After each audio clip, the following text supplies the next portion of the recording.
Bangkok లో భారీ భూకంపం వణికించింది. బ్యాంకాక్ లో ఉన్న చాలా మంది భారతీయులు చిక్కుకుపోయారు. రామగుండం ఎమ్మెల్యే మక్కన్ సింగ్ రాజ్ ఠాకూర్ కుటుంబం చిక్కుకుంది. భూకంపం నుంచి ఎమ్మెల్యే మక్కన్ సింగ్ కుటుంబం త్రుటిలో తప్పించుకున్నట్లు తెలుస్తోంది. రాజ్ ఠాకూర్ భార్య, కూతురు, అల్లుడు బ్యాంకాక్ పర్యటనకెళ్లారు. అక్కడ భారీ భూకంపం దాటికి అనేక బిల్డింగ్లు కుప్పకూలాయి. వీరు త్రుటిలో ప్రమాదం నుంచి తప్పించుకున్నట్లు సమాచారం. తిరిగి వారు విమానాశ్రయానికి చేరుకున్నట్లు తెలుస్తోంది. భూకంపం దాటికి ప్రజలు హడలెత్తిపోయారు. పలు కార్యాలయాల అద్దాలు ధ్వంసమయ్యాయి. భీకర ప్రకంపనలకు ప్రజలు గజగజ వణికిపోయారు.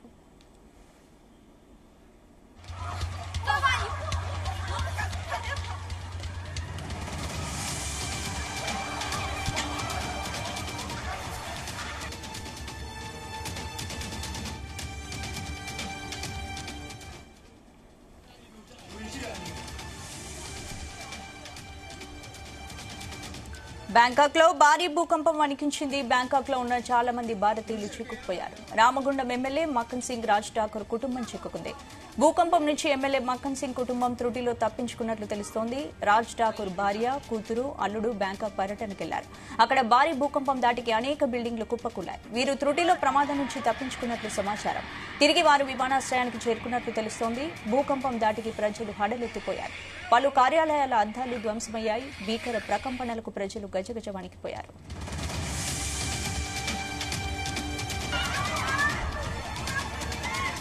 ఇదే అంశానికి సంబంధించి పూర్తి అప్డేట్స్ మా ప్రతినిధి రాజు పటేల్ అందిస్తారు. రాజు పటేల్. గుడ్ ఈవినింగ్ స్పందన.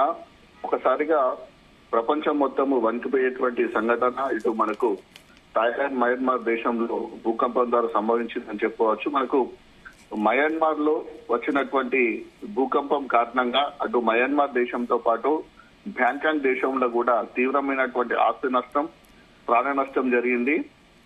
మయన్మార్ లో అంటే ఈ రోజు మధ్యాహ్నం సమయంలో భారీగా భూకంపం సంభవించింది. కేవలము 12 నిమిషాల వ్యవధిలోనే 2 సార్లు ఈ భూకంపం సంభవించింది. రిక్టర్ స్కేల్ పై దీని భూకంపం తీవ్రత 6.4 నుంచి 7.7 గా నమోదైంది. భూకంపం కారణంగా అంటే మయన్మార్ లో వచ్చినటువంటి భూకంపం కారణంగా దాని పక్కనే ఉన్నటువంటి థాయిలాండ్ రాజధాని బ్యాంకాక్ లో కూడా 2 సార్లు కూడా తీవ్రమైనటువంటి భూ ప్రకంపనలు చోటు చేసుకున్నాయి. ఈ భూ ప్రకంపనల కారణంగా పలు భవనాలు కూడా ధ్వంసమయ్యాయి. పెద్ద పెద్ద బిల్డింగ్లు కూడా కూలిపోయాయి. బ్యాంకాక్ టౌన్ లో ఉన్నటువంటి ఒక భారీ అంతస్తు దాదాపు దాంట్లో 300 నుంచి 350 మంది ప్రజలు ఉంటారు.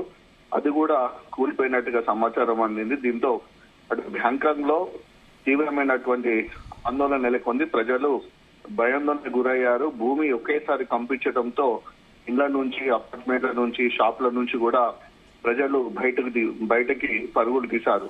సో బ్యాంకాక్ లో ప్రకంపన తీవ్రంగా మనకు స్ట్రాంగ్ ఎర్త్క్వేక్ విన్ మయన్మార్ లో 7.3 గా నమోదైంది. ఇటు మయన్మార్ లో వచ్చినటువంటి భూకంపం కారణంగా మనకు అటు ఆగ్నేయ ఆసియా దేశాల్లో కూడా ఈ భూకంప ప్రభావం కొంచెం కనిపించిందని చెప్పవచ్చు. అంటే ఇప్పటి వరకు వచ్చినటువంటి సమాచారం ప్రకారము మయన్మార్ లో దాదాపు 50 మంది మృతి చెందినట్టు స్థానికంగా ఆ దేశం మీడియా పేర్కొంది. చాలా మంది, వందలాది మంది గాయపడ్డట్టుగా తెలుస్తుంది. మృతుల సంఖ్య ఇంకా మరింత కూడా పెరిగే అవకాశం ఉంది. దాంతో పాటు గాయపడ్డ వారికి కూడా మరింత పెరిగే అవకాశం ఉంది. సో శిథిరాల కింద అంటే మృతులతో పాటు కొంతమందిని కూడా సేవ్ చేసే ప్రయత్నాలు కూడా అక్కడ జరుగుతున్నాయి. సెంట్రల్ మయన్మార్ లోని ఈ భూకంపం ఎక్కడ వచ్చిందంటే సెంట్రల్ మయన్మార్ లోని మొనివా నగరానికి తూర్పున ఉన్నటువంటి 50 కిలోమీటర్ల దూరంలో ఉన్నటువంటి 10 కిలోమీటర్ల భూమి లోతులో భూకంప కేంద్రం ఉన్నట్లు యుఎస్ జియోలాజికల్. రాజు పటేల్, ఇప్పుడు MLA Makkan Singh family safe గా ఉన్నారా? ఎక్కడున్నారు వాళ్ళు? ఒకసారి మనకు దీని డీటెయిల్లోకి వెళ్తే మనకు అక్కడ భూకంపం సెంట్రల్ మయన్మార్ లోని మొనివా నగరానికి తూర్పున 50 కిలోమీటర్ల దూరంలో భూమి లోపల 10 కిలోమీటర్ల దూరంలో భూకంప కేంద్రం ఉన్నట్లు మనకు యుఎస్ జియోలాజికల్ సర్వే గుర్తించింది. శుక్రవారం అంటే ఈ రోజు కాలమాన 1:30 ప్రాంతంలో బ్యాంకాక్ లో ఈ భూ ప్రకంపనలు సంభవించాయి. సో అయితే బ్యాంకాక్ అనేది చాలా మన సిటీ, ప్రపంచంలోని చాలా దేశాల నుంచి కూడా అక్కడ టూరిస్ట్ స్పాట్ ఎక్కువగా మనకు బ్యాంకాక్ వెళ్తారు. దాంతో పాటు చాలా కంపెనీలకు సంబంధించిన ప్రతినిధులు కూడా అక్కడికి టూర్ కి కూడా చాలా మంది పంపిస్తారు. బ్యాంకాక్ అంటేనే ఒక ఎంజాయ్ సిటీగా కూడా ప్రపంచవ్యాప్తంగా పేరుంది. అటు కంపెనీల ప్రతినిధులు కానీ, దేశాల ప్రతినిధులు కానీ చాలా మంది మన ఇండియా నుంచి కూడా మన తెలంగాణ ఏపీ నుంచి కూడా దాదాపు చాలా మంది బ్యాంకాక్ కోసము టూరిస్ట్ స్పాట్ కాబట్టి అక్కడికి వెళ్తుంటా అంటారు. అందులో భాగంగా మనకు మన తెలంగాణ రాష్ట్రానికి సంబంధించినటువంటి రామగుండం ఎమ్మెల్యే మక్కన్ సింగ్ ఠాకూర్ యొక్క కుటుంబం కూడా సంబంధించినటువంటి బంధువులు కూడా అక్కడ బ్యాంకాక్ లో ఉంటారు. దానికి సంబంధించినటువంటి వాళ్ళకు ఒక ఫంక్షన్ ఉంటే వాళ్ళు మొన్న వెళ్ళినట్టుగా తెలిసింది. కొద్దిసేపటి క్రితమే మనం కూడా మక్కన్ సింగ్ ఎమ్మెల్యే రామగుండం ఎమ్మెల్యే మక్కన్ సింగ్ తో కూడా మనం మాట్లాడడం జరిగింది. మా ఫ్యామిలీ ఫంక్షన్ కోసం బ్యాంకాక్ వెళ్లారు, వాళ్ళు సేఫ్ గానే ఉన్నారు. ఒక 1 అవర్ లో ఎయిర్పోర్ట్ చేరుకుంటారు, వాళ్ళకు ఫ్లైట్ కూడా ఉంది, అక్కడి నుంచి తిరిగి వస్తారు. కాబట్టి వాళ్ళు భూకంప కేంద్రానికి చాలా దూరం ఉన్నారు, వాళ్ళకి ఎలాంటి ప్రమాదం రాజు పటేల్. ఇప్పుడు ప్రస్తుతం బ్యాంకాక్ లో సిచ్యువేషన్ ఎలా ఉంది? జరిగిన ఇన్సిడెంట్ వల్ల, భూకంపం వల్ల ప్రాణ నష్టం లేదా ఆస్తి నష్టానికి సంబంధించి ఏమైనా ఇన్ఫర్మేషన్ తెలుసు?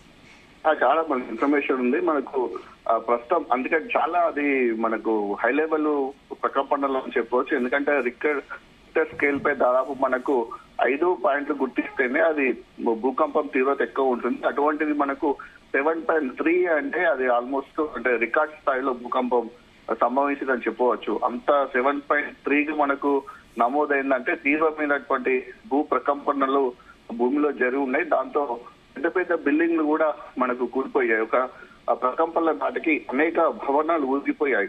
దాదాపు మనకు బ్యాంకాక్ టౌన్ లో మయన్మార్ లో కానీ ఏ బిల్డింగ్ చూసుకున్నా కూడా దాదాపు 50 అంతస్తుల పైన అక్కడ ఉంటుంది. కాబట్టి ఆ భూ ప్రకంపనల భూకంపం దాటికి చాలా బిల్డింగ్లు కూడా మనకు ఊగిపోయాయి. ఒక భారీ బిల్డింగ్ పైన ఉన్నటువంటి అంతస్తులో ఉన్నటువంటి స్విమ్మింగ్ పూల్ కదిలి నీరు కూడా కిందికి పడేటువంటి మనకు విజువల్స్ కూడా కొన్ని సోషల్ మీడియాలో వైరల్ గా మారాయి. అంటే భూ ప్రకంపన దాటికి దాదాపు 50 ఫ్లోర్లు ఉన్నటువంటి బిల్డింగ్ పైన ఉన్నటువంటి స్విమ్మింగ్ పూల్ లోని వాటర్ మొత్తము ఆ కిందికి వాళ్ళటువంటి విజువల్స్ కూడా సోషల్ మీడియాలో అక్కడి అందుతున్నాయి. సో నిర్మాణంలో మనకు ఎక్కువగా కూడా మేజర్ గా మనకు బిల్డింగ్స్ ఎక్కువ ఉంటాయి. చాలా బిల్డింగ్స్ కూడా అక్కడ కూలిపోయాయి. ప్రమాద సమయంలో అక్కడ చాలా మంది కూడా శిథిలాల కింద చిక్కుకొని ఉన్నారు.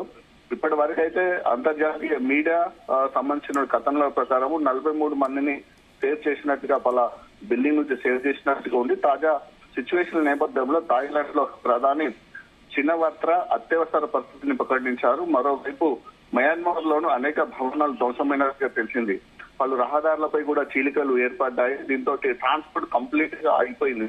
మెయిన్ రోడ్ అక్కడ చాలా హెవీ రోడ్స్ ఉంటాయి. ఇండియాలో కాకుండా అక్కడ చాలా 4 లైన్స్ 8 లైన్స్ 10 లైన్స్ వరకు కూడా రోడ్స్ ఉంటాయి. హెవీ స్పీడ్ గా వెళ్తాయి కాబట్టి అక్కడ రోడ్ లో కూడా కంప్లీట్ గా పగుళ్ళు రావడంతో ట్రాన్స్పోర్ట్ కూడా కంప్లీట్ గా అయిపోయింది. వాహనాలు కూడా నిలిచిపోవడం జరిగింది. సో దాంతో పాటు ఎయిర్పోర్ట్ లో కూడా పరిస్థితిని అంచనా వేస్తున్నారు. ఎందుకంటే ఎయిర్పోర్ట్లలో మన ఫ్లైట్స్ ల్యాండ్ అయ్యేటప్పుడు కానీ మన ఫ్లైట్స్ టేకాఫ్ అయ్యేటప్పుడు కూడా కానీ అక్కడ ఎయిర్పోర్ట్ లో కూడా ఏమైనా ప్రకంపనలు జరిగినాయి, ఆ ఓపెన్ ప్లేస్లలో కూడా టేకాఫ్ ల్యాండింగ్ ప్లేస్లలో ఏమైనా సమస్యలు జరిగినాయని కూడా అక్కడ ఉన్నటువంటి ఎయిర్పోర్ట్ లో కూడా క్షుణ్ణంగా పరిశీలించిన తర్వాతనే అక్కడ విమానాలు కూడా జరుగుతుంది. దాంతోపాటు రైల్వేలకు సంబంధించినటువంటి ట్రాన్స్పోర్ట్ కూడా ఏ విధంగా ఉంది, రైలు పట్టాల కింద దెబ్బతిన్నాయా ఏందని కూడా అంటే పూర్తి స్థాయిలో ఇప్పుడే మనకు కొద్దిసేపటికి మధ్యాహ్నమే జరిగింది కాబట్టి ఇంకా పూర్తి స్థాయిలో దాని గురించి చర్యలు తీసుకుంటున్నాం. మొత్తానికి ప్రధానమంత్రి మన మయన్మార్ థాయిలాండ్ లోని ప్రధాని చినవర్త్ర మాత్రము ఎమర్జెన్సీ ప్రకటించి అన్ని రకాలుగా చూస్తున్నారు. బ్యాంకాక్ లో మెట్రో రైలు సేవలు కూడా కంప్లీట్ గా నిలిపివేశారు. ఒకవైపు రోడ్డు ట్రాన్స్పోర్ట్ కంప్లీట్ అయిపోయింది. దాంతోపాటు మెట్రో ట్రైన్ సంబంధించినటువంటి సర్వీస్ లు కంప్లీట్ గా నిలిపివేశారు. ఎందుకంటే ట్రైన్ సంబంధించిన ట్రాక్స్ కూడా ఎక్కడన్నా మనం పలికిపోయినా అక్కడ ప్రకంపనలు వచ్చిన ట్రైన్స్ వెళ్ళినా సరే ట్రైన్స్ కూడా పడిపోతాయి. కాబట్టి దాని ద్వారా వేలాదిగా ప్రాణ నష్టం జరుగుతుంది. ట్రైన్ సర్వీస్ ని మెట్రో ట్రైన్లు రైలు సర్వీసులు కంప్లీట్ రోడ్ ట్రాన్స్పోర్ట్ కూడా కంప్లీట్ గా బంద్ చేశారు. ఫ్లైట్ సంబంధించినటువంటిది విమానాశ్రయానికి సంబంధించి కూడా అక్కడ పరిశీలించి ల్యాండ్ ఆఫ్ టేక్ ఆఫ్ సంబంధించినటువంటి అది రన్వేలు ఏదైతే ఉంటాయో ఆ రన్వేలు కూడా సరిగా ఉండి సిగ్నల్స్ వ్యవస్థ అన్ని సరిగా ఉంటే పంపిస్తారు. సిగ్నల్ వ్యవస్థ కూడా కొంచెం దెబ్బతిన్నట్టుగా సమాచారం. ఎందుకంటే టవర్స్ కూడా అక్కడ కూలిపోయినట్టుగా సమాచారం ఉంది. కాబట్టి చాలా చోట్ల కూడా సిగ్నల్ వ్యవస్థ కూడా పూర్తిగా దెబ్బతింది.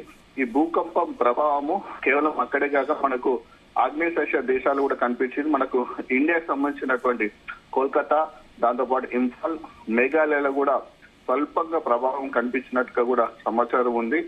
ప్రజలు మాత్రం భూకంపం దాటికి బాగా బయటికి వచ్చారు. ఇటు మన మేఘాలయలోని హిస్టోగార్ హిల్స్ లో మన రిక్టర్ స్కేల్ పై 4 గా అక్కడ నమోదైంది. బంగ్లాదేశ్ లో కూడా ప్రభావం కనిపించింది. బంగ్లాదేశ్ లో కూడా దాదాపు 5.3 తీవ్రతో భూమి కంపించినట్లుగా మనకు అంతర్జాతీయ మీడియా నుంచి సమాచారం అందింది జీనియస్ కి. సో పరిస్థితి మాత్రము బ్యాంకాంగ్ లో చాలా దుర్బలమైన పరిస్థితి ఉందని చెప్పవచ్చు. ఎందుకంటే బ్యాంకాంగ్ అంటేనే చాలా దేశాల నుంచి కూడా ప్రజలు వెళ్తారు, వివిధ కంపెనీల ప్రతినిధులు వెళ్తారు. అదంతా కూడా టూరిస్ట్ స్పాట్. థాయిలాండ్ కానీ, మయన్మార్, బ్యాంకాంగ్, థాయిలాండ్ రాజధాని బ్యాంకాంగ్, ఇదంతా కూడా ఎంజాయ్ స్పాట్, టూరిస్ట్ స్పాట్. చాలా మంది లక్షలాది మంది డైలీ ఇక్కడికి వెళ్తూ వస్తూ ఉంటారు. ఆ బ్యాంకాంగ్ అంటే థాయిలాండ్ కి మెయిన్ ఆధారము టూరిస్ట్ దేశంగా కూడా అది పేరు పొందింది. కాబట్టి వివిధ దేశాల నుంచి చాలా మంది అక్కడ ఉంటారు. కాబట్టి వివిధ దేశాల నుంచి వెళ్ళిన వాళ్ళు, రాష్ట్రాల నుంచి వెళ్ళిన వాళ్ళు కూడా పరిస్థితి ఏ విధంగా ఉంటుంటే కుటుంబ సభ్యులు కానీ వాళ్ళు కూడా సమాచారం సేకరిస్తున్నారు. మధ్యాహ్నం 1:30 గంటల ప్రాంతంలో జరిగింది కాబట్టి ఇంకా ఇప్పుడిప్పుడే సహాయక చర్యలు కూడా ప్రారంభమవుతున్నాయి. మొత్తానికి బ్యాంకాంగ్ లో వచ్చినటువంటి భారీ ఈ ప్రకంపనల కారణంగా, భారీ భూకంపం కారణంగా కూడా అన్ని దేశాలపైన కూడా చాలా ఎఫెక్ట్ పడే అవకాశం ఉంది. Right, thank you Raj.